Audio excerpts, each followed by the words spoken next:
Today I'm going to be taking down a tree. The direction I'm going to be doing it is away from the guest house and the chicken coop, and should be a pretty easy cut, but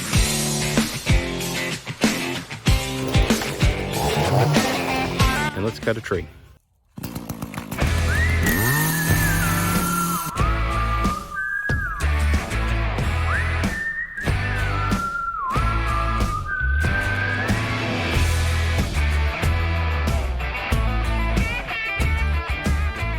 Guys, welcome back to the channel. Today I'm going to be taking down a tree. This tree has been dead for actually since we bought the place, and with these last round of storms, the high winds have gotten a little concerning with it. Some of the branches started falling down and just needs to be taken out. So I got started on it already, taking out the branches at the base and kind of thinning out the one side just to have weight a little bit on the other side there. The direction I'm going to be doing it is away from the guest house and the chicken coop, and should be a pretty easy cut, but the longer you kind of wait on something, the more you'll psych yourself out on it. So I am going to be taking care of that today before this next round of storms hits us with higher winds. Taking a look at what we're doing here. So as you can tell, this is the dead tree.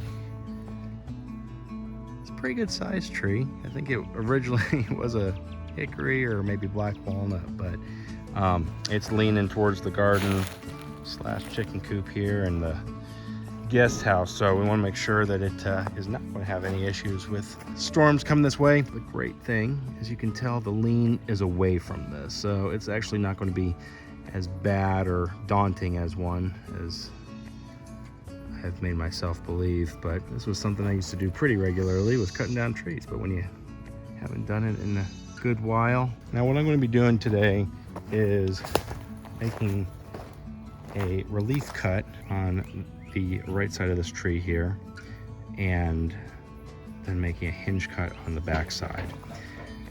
That will enable me to have it fall away from the home here, and hopefully right into that mode patch right there where I can cut it up for firewood and make good use of this. Now what's been interesting with this as I've been pulling branches down is there's a lot of eaten up by insects and ants on it. So the buzzards will not be too happy. Their roost will be gone, but it also will enable us to not have hawks kind of sitting over the chicken coop when the chickens come out, and give the chickens a little yard here to be able to run around on without the tree falling down on them. So let's go ahead and get to work.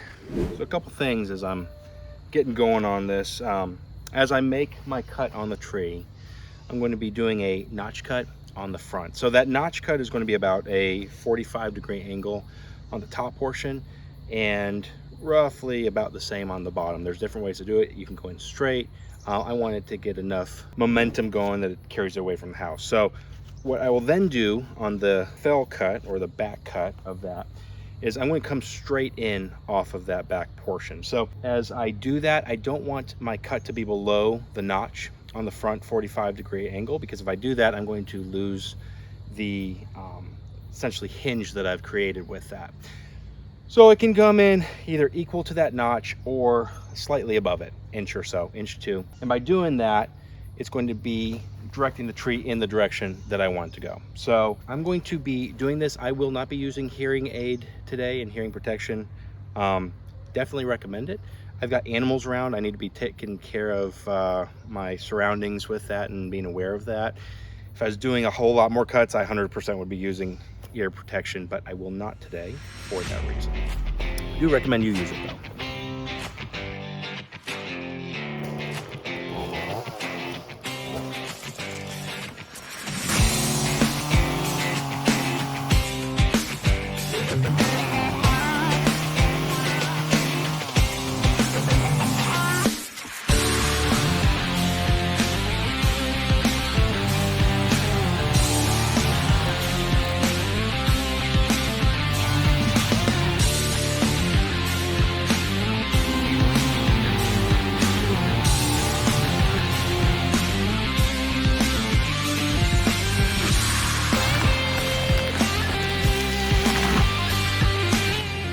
How it's done. I was using the CS400 by Echo.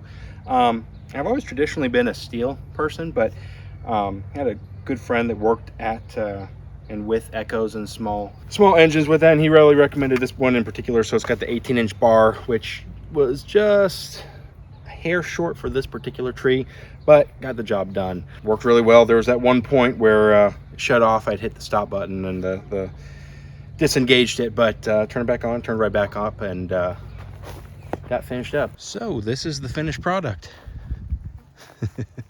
Who am I kidding? There's a whole day's worth of work left, but at least with the storms coming in, I am not concerned about it falling on the house or the chicken coop anymore. Good time to take it down. It was pretty still out today, which helped. No breeze to get in my way of it. We're gonna be chopping this up into firewood and splitting it. Looking at maybe getting a log splitter in the future. There's some trees that need to be taken down out here and kind of thinned out as we kind of make a little bit about a little more pasture land with everything. That will be another project for another day. And thanks for coming back for whatever next project I have going on. You have a good one.